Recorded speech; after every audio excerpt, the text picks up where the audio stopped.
about the needs of our children. The upcoming election is only 47 days away, and we want to ensure that the health, safety, and education of children are on the minds of our candidates.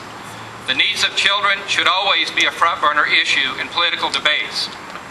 Speaking of political candidates, we have a number of them here today. We also have a number of staff people representing others. I want to ask all of you who are candidates or represent candidates to please raise your hands. We'll give you applause.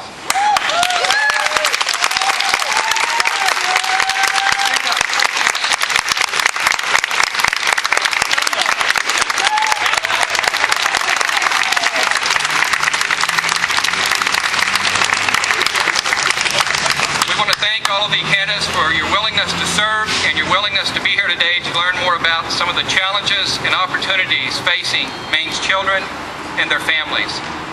Governor Baldacci and First Lady Karen Baldacci were not able to be with us today. They're in Bar Harbor hosting the New England Governors and Atlantic Provincial Premiers Conference, but each of them has sent a contribution to recognize and support today's event.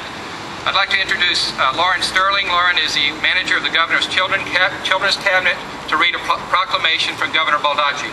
Lauren. Thank you, Steve. Whereas 20% of children under age 5 and 17% of children under 17 in Maine live in poverty, and poverty can have negative outcomes for children: poor health, slow development, both physically and mentally, and behavioral, social, and emotional problems, and diffuse support for future generations. And whereas 8.6 million children in the U.S. are without health insurance, 10% of children living in low income in Maine have no health insurance, even though they qualify for Maine Care. And these children represent 56% of uninsured children. And the potential economic value to be gained in better health comes for continuous coverage for all Americans is estimated to be between 65 and 130 billion each year. And whereas Maine has licensed slots for only 28% of children in need of out-of-home care, and millions of children nationally lack access to quality early learning programs, and these programs lead to better future educational performance and help the economy thrive.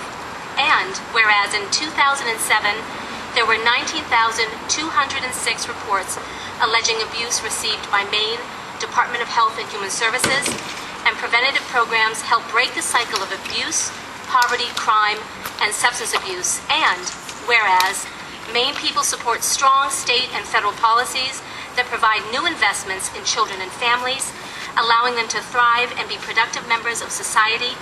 Now, therefore, I, John E. Baldacci, Governor of the state of Maine, do hereby proclaim September 17th, 2008 as Step Up for Kids Day.